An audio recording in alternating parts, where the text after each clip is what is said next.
I'd like to introduce Jomon Martin, who is an old Dharma sister of mine in our lineage, our White Plum lineage.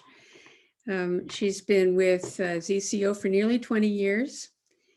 She's a clinical social worker who specializes in psychotherapy and working with trauma and mindfulness-based interventions, and she teaches mindfulness-based stress reduction. She's part of the group that does that in this area. She's a therapist in private practice and a teacher. Received transmission for teaching a couple of years ago and has been going strong. So thank you so much for fitting us in and coming to us and sharing your Dharma. So take it away, Jomon. Oh, thank you so much, Mushin. This is really a treat to be here. And I wish I could see everybody and have my notes available, but I'll do what I can. Okay. Let me take refuge. I take refuge in the Buddha. I take refuge in the Dharma. I take refuge in the Sangha. So this is November 28th, 2021. Happy Hanukkah, by the way. So that it feels auspicious in that sense too, to be here today. It's so nice to be here with you in Corvallis at the Sangha Jewel Temple through the magic of technology, one of the gifts of COVID, and let's take them as they come, is this loosening of the boundaries of space and time. And so let's appreciate these gifts when we can. So thank you for this invitation. And thank you for practicing. It's just lovely to sit with all of you tonight. And it's wonderful to just come together and talk about the Dharma. I have a lot to talk about here tonight, a lot of teachings that I've recently had occasion to put into practice. And this is what the Buddha taught us to do. This is what it means to be a practitioner of the Dharma. We practice on the cushion and we hear the Dharma, and with enough time, with enough repetition, it's available to us.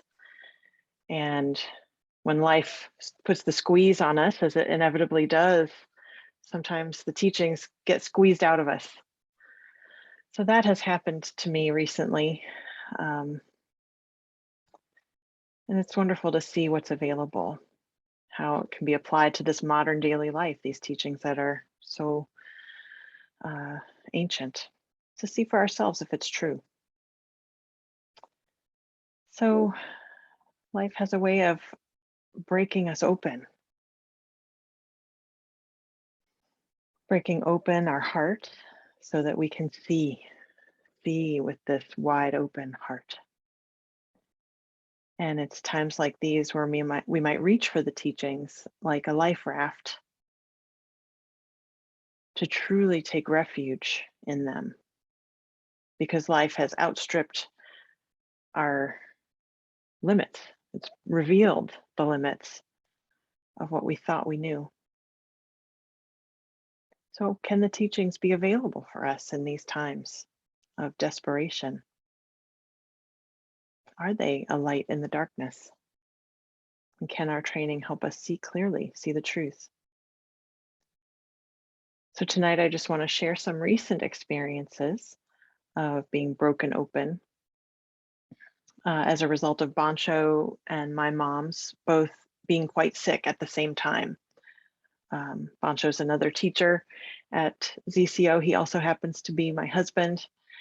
And both of our moms became very ill at the same time. It was an intense experience for pretty much the whole month of October, during which I called upon a lot of the teachings, the divine abodes, the teachings of Shantideva, the way of the Bodhisattva. And there's an echo of the story of Kisa Gautami, which I'll remind us of. She lived during the time of the Buddha. So through it all, I also leaned heavily on the power of Sangha as supreme support. There's no way we can do this alone. So I'll try to weave all this together as I go through this talk, but I'd like also to frame it. And to frame it, I'd like to share a koan from the Blue Cliff Record, case number 87, The Whole Earth is Medicine. Yunmen, teaching his community, said, "Medicine and disease subdue each other. The whole earth is medicine. What is yourself?" Yunmen, teaching his community, said, "Medicine and disease subdue each other. The whole earth is medicine. What is yourself?" Kedagiri Roshi spoke of the dualistic nature of this first part. Medicine and disease subdue each other. He says, in using the word medicine, we are speaking of the dualistic world. There is sickness, and it stands in opposition to medicine. Furthermore, sickness is thought to be bad, while medicine is thought to be good. Consciously or unconsciously, we understand delusion and enlightenment in this same dualistic sense. But the Buddha said, "I, the great earth, and all beings simultaneously attain enlightenment." This means that there is no gap between Buddhas and ordinary people. Even though the Buddha said that we are Buddhas, we don't believe it. We don't see the Buddha in our everyday life. It's as if the Buddha is hidden somewhere. That's why we approach practice as if we're trying to dig down deep into our lives and dredge up the Buddha. But this is very dualistic. If you continue to practice like this, it will be pretty hard to know peace. If we practice Zazen as medicine, believing we are sick, it is very difficult for us to realize the true meaning of practice. We always compare this with that, and then we ask which is good and which is bad, but there is no peace in it. There's no security, assurance, or relaxation. This is why we find it difficult to be peaceful and harmonious from day to day. That's what Kedagiri Roshi said. And this reminds me of the panoply of recorded guided meditations that are available everywhere online these days, which I have nothing against the mindfulness apps. And as Mushin said, I'm also a secular mindfulness teacher. They're great. These meditations are great, some greater than others. But I can't help but notice there's a meditation for any perceived ailment. They're sort of framed this way, marketed this way. Meditations for general stress, meditations for work stress, meditations for calm, meditations for sleep, meditations for focus, for relationships. And these apps are like shells of little apothecary jars. They're like little drugstores. Of course, we want to feel better. Nobody ever started a meditation practice, and certainly not a Zen practice, because everything was going so awesome. Suffering is what brings us all here. But I like to say that feeling better is one thing. Meditation is actually more important than feeling better. It's about seeing the truth. Medicine and disease subdue each other.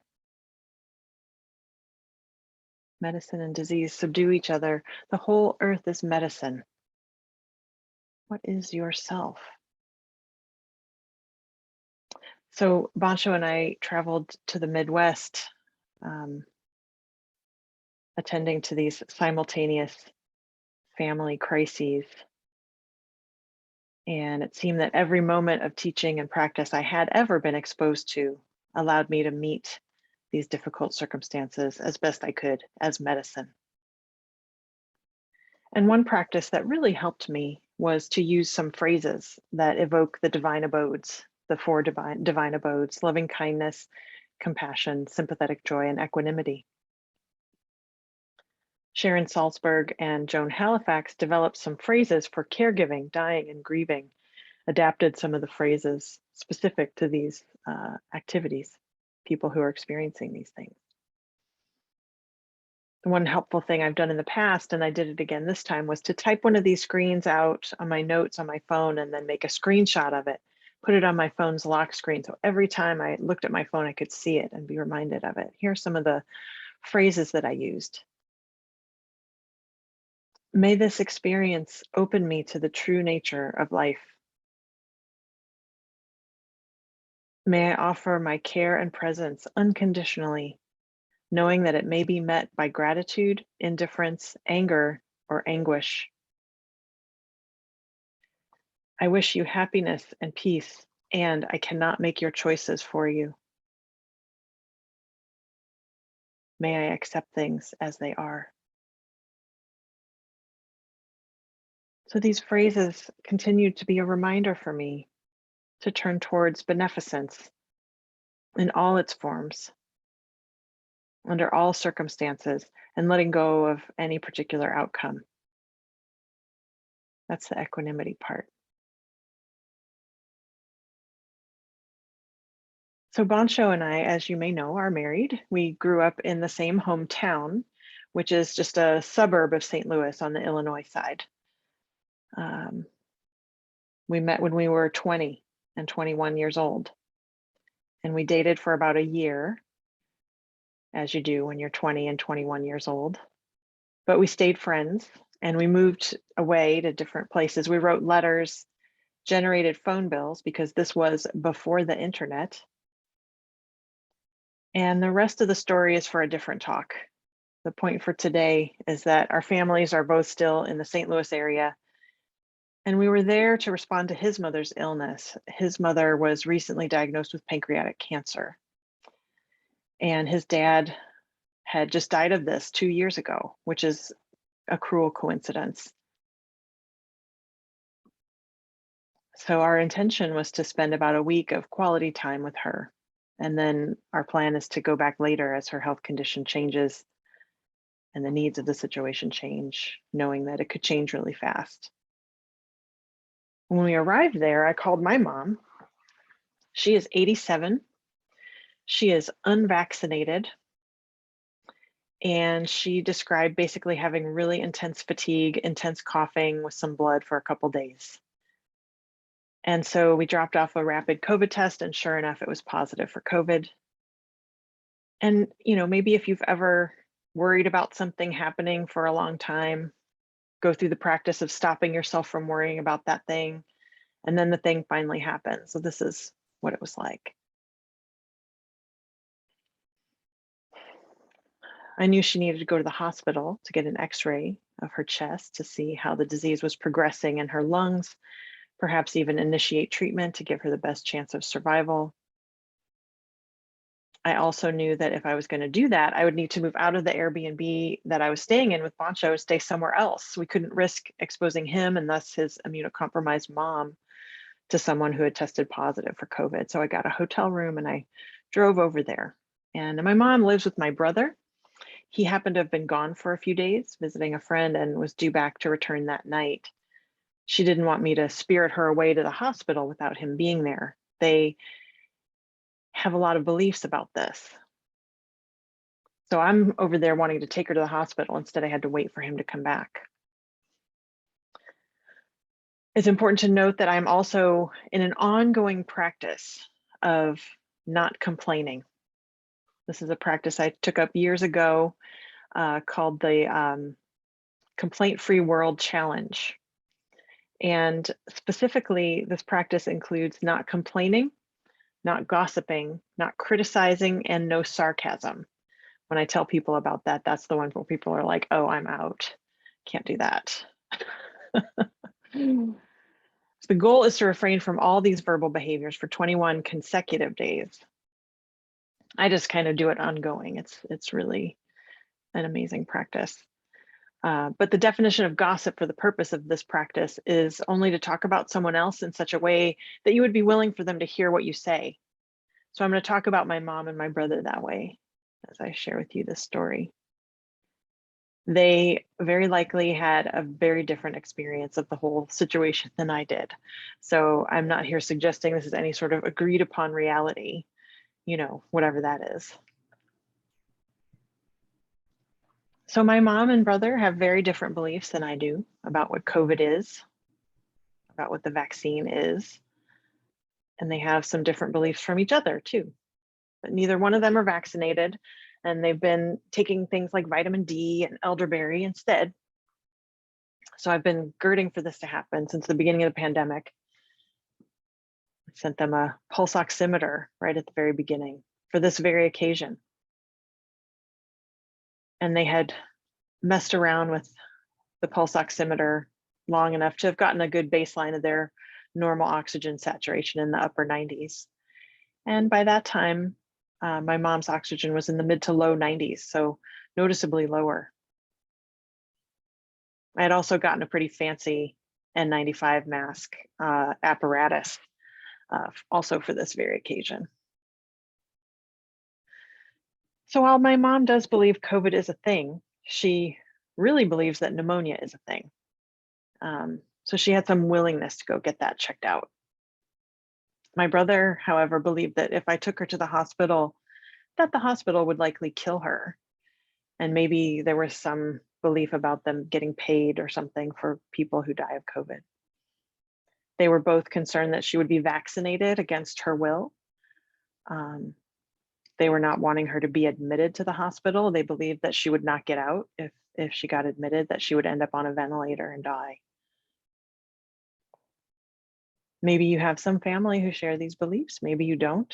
I found a lot of commonality with other people in this respect, where these fault lines are just running right in the middle of families and relationships.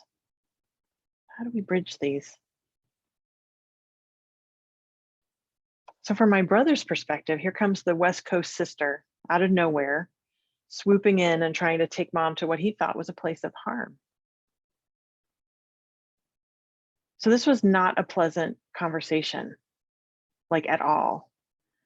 And I let her know I would do whatever she wanted, not necessarily what I wanted, which was to take her to the ER that minute. She ended up wanting to stay home that night, but she did agree to go to the hospital in the morning, which was really upsetting to my brother. And during this whole time, this evening, my brother was disgorging a lot of resentments at me. Some from the past, some from the present, saying quite a few things, including that I'm in a cult. Not so much the Zen cult, though a little bit of that too, but mainly the vaccine cult, the COVID cult, the sheep that are being fooled into taking a harmful shot. So I found myself during this interaction, kind of being on blast. I was just internally reaching out for a teaching. What teaching can I bring to this moment? What's needed here? What can become available to me? And what came to me was Shantideva's Way of the Bodhisattva. There's a line in that teaching that is says, like a log, you should remain. Like a log, you should remain. This is a repeated part of the chapter on patience.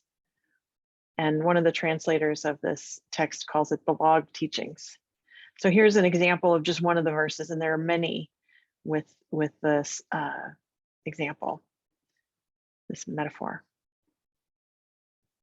When the urge arises in the mind to feelings of desire or wrathful hate, do not act, be silent, do not speak, and like a log of wood, be sure to stay. This goes on in a number of permutations and situations in which you should just sit on your urge to fight or argue, remain like a log.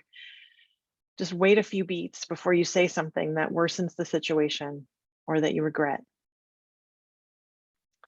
So I'd like to point to Pema Chodron's teaching on this part, that when Shantideva says, like a log, you should remain, the teaching is that patience is not passive. It's about refraining from unleashing anger. but it's not about repressing anger.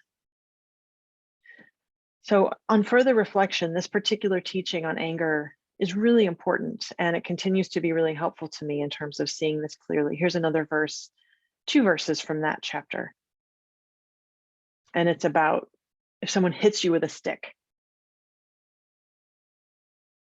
If I become angry at the stick wielder, although I am actually harmed by his stick, then since he too is secondary, being in turn incited by hatred, I should really be angry with his hatred.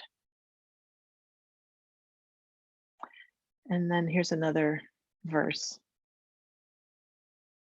And if their faults are fleeting and contingent, if living beings are by nature wholesome, it's likewise senseless to resent them, as well be angry at the sky for having clouds.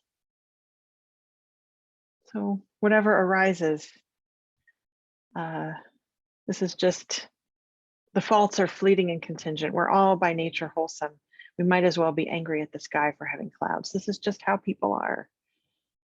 This is how we get, how we really are, is wholesome. Can we see beyond their faults? Shantideva is helping us recognize that myriad causes and conditions created this situation, that's infinite. Here's another verse. Thus, when enemies or friends are seen to act improperly, be calm and call to mind that everything arises from conditions. When enemies or friends are seen to act improperly, be calm and call to mind that everything arises from conditions. Everything arises from conditions.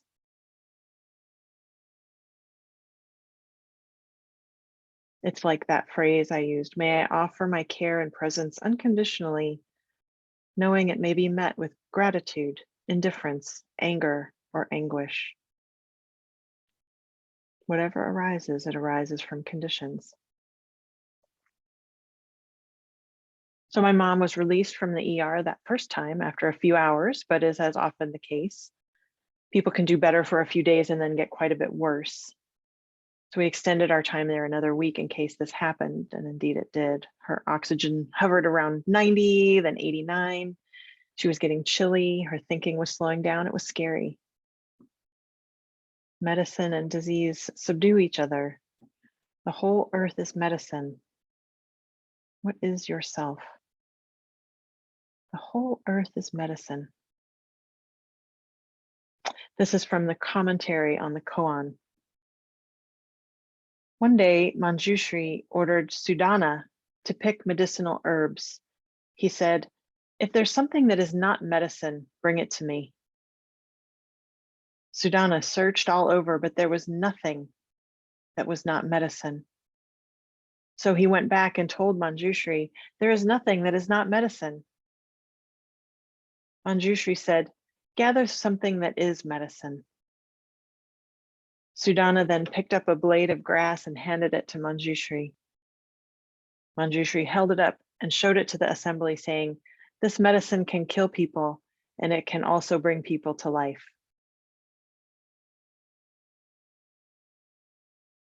So this may be a reference to the sword that can take and give life, the sword of compassion that can kill all delusions and reveal the oneness of life. It took a lot to get my mom back to the hospital. I enlisted a couple of my friends who are medical professionals, and they were willing to go on the speakerphone and describe to my mom and my brother what happens to human bodies if they go below 92% oxygen saturation for any length of time, and to do this without using the word COVID. So she finally, after several hours, agreed to go back, and she was admitted, and she spent 5 days there and got a lot better in that time. Since then, she's been out and just doing remarkably well. Ever since, it's kind of amazing. I found in this experience that my previous sense of mastery over family dynamics might have been a little arrogant. I thought I had dealt with all that, done a lot of therapy, done all this Zen practice, put all that stuff away, but I ran right into family dynamics 2.0. All the dynamics of family dysfunction morphed, fully operational in a brand new form.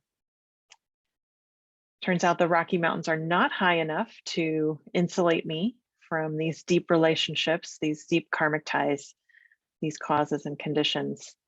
And this situation illuminated it all so clearly. It became possible to really see my own negative habitual patterns for what they are, habitual patterns writ large, fueled by the intensity of fear for my mom's life and the conflict and the opposing views of the situation.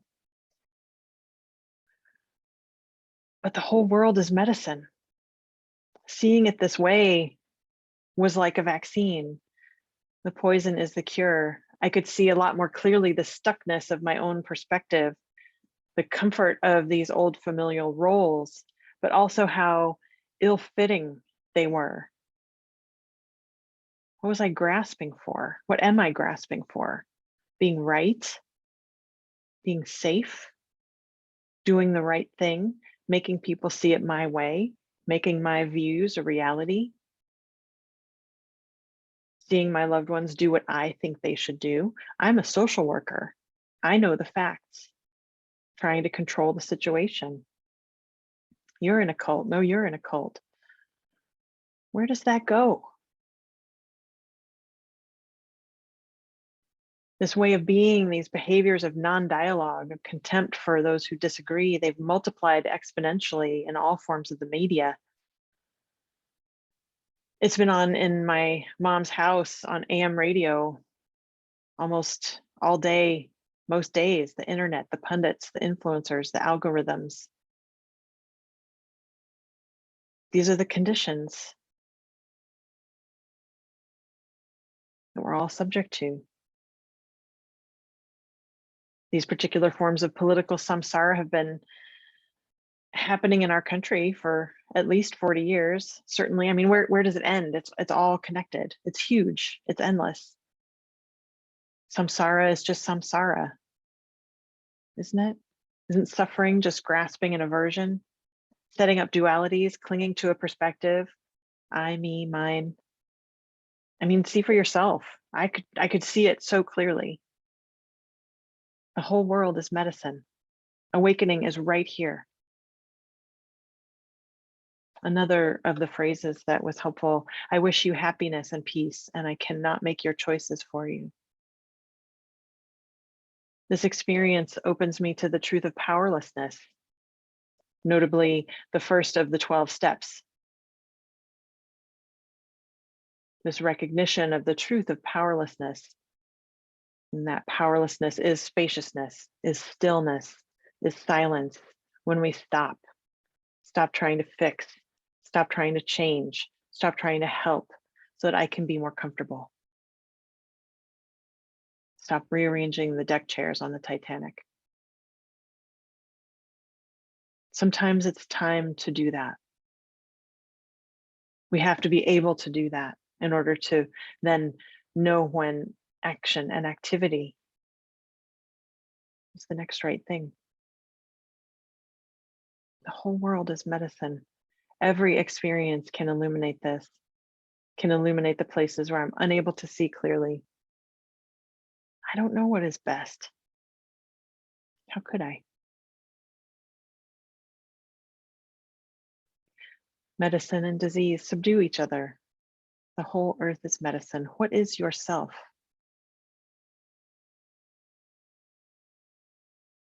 I found that being so broken open allowed me to connect with people all over the place in a deeper way. Just with the checker at Target, you know, how are you really? I'd be in Target or the grocery store, and I knew just statistically that there were other people in there in just as much pain, having just as much of a crisis as I was. And why aren't we more gentle with each other all the time? Why don't we just default to this knowing? One place there was definitely as much pain was the hospital. Being on the COVID floor, talking to the nurses, and they had seen so much suffering, so much sickness. At one point, I was stepping out to get something from my car. And as I approached the elevator, you don't want to assume people want to be in an elevator with you these days. We were both coming from the COVID floor. So there's a small Black woman in the elevator already. She invited me in, and over our masks, we locked eyes, and she said something like, "Oh, this is so hard," which I could, of course, only agree and say, yes, yes, it is. And she said, "Is it your daughter?" And I said, "No, it's my mother." And she said, "It's my daughter on the floor." And so we walked out together and we headed toward the parking lot and ended up just standing and talking on the sidewalk for a while. I learned that her daughter had been in there for 2 weeks in the intensive care unit.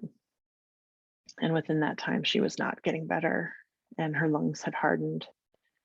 And this mother told me, she said, the doctor said it was time to take her off the ventilator yesterday, and I just couldn't do it.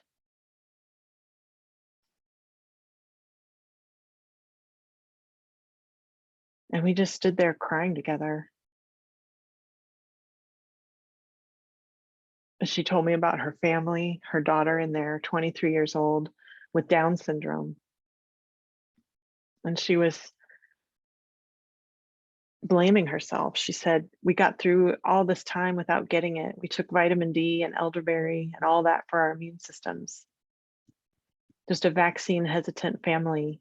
They had avoided COVID all this time until one of her other kids got COVID. And so they all took tests, and then her symptoms just came on all of a sudden." She said, "It was so fast." She said, "I wish I had known. I wish I had known I would have gotten here sooner."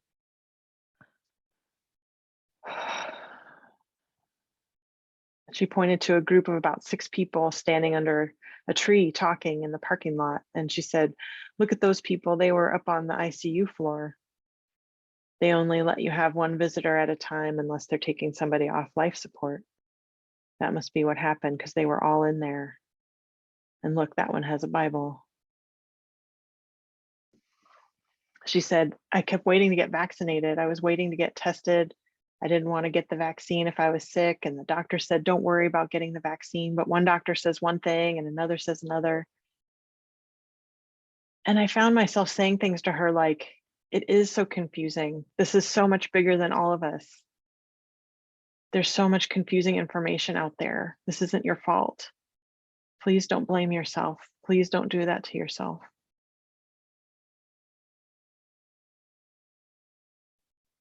So how could my heart be so completely open to this person who believes much the same things that my brother does, who made similar decisions? How can I tell her from the depths of my heart that she is not to blame herself, not to torture herself with that? Truly seeing the folly of blame. Whatever arises, it arises from conditions. There's an amazing amount of conditions that created this. What is yourself? So it reminded me of that story of Kisa Gotami, who lived in the time of the Buddha, that her infant son died and she was distraught and inconsolable. The Buddha told her to go door to door and bring him a mustard seed from a house that was not touched by death. And she quickly realized that she was not at all alone in her suffering. Every home had weathered painful losses.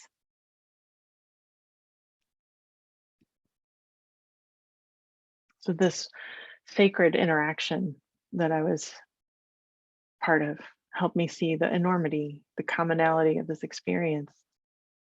And my mom and my brother's beliefs, they arise from beginningless conditions. Where does it stop? It doesn't. How can we approach this with anything but humility?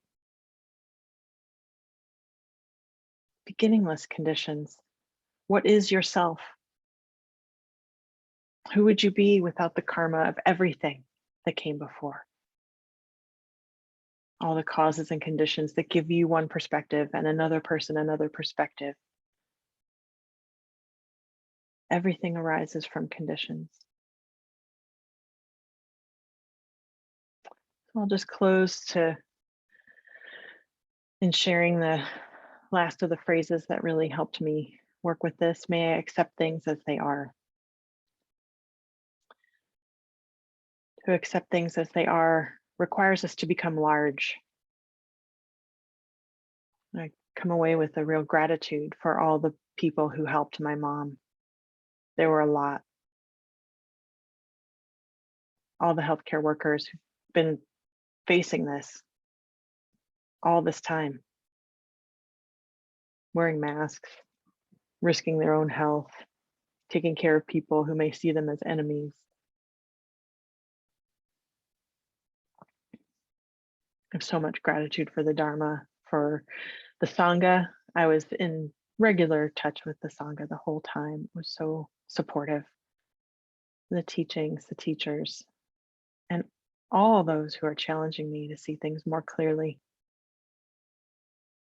May our experiences open us all to the true nature of life. Thank you.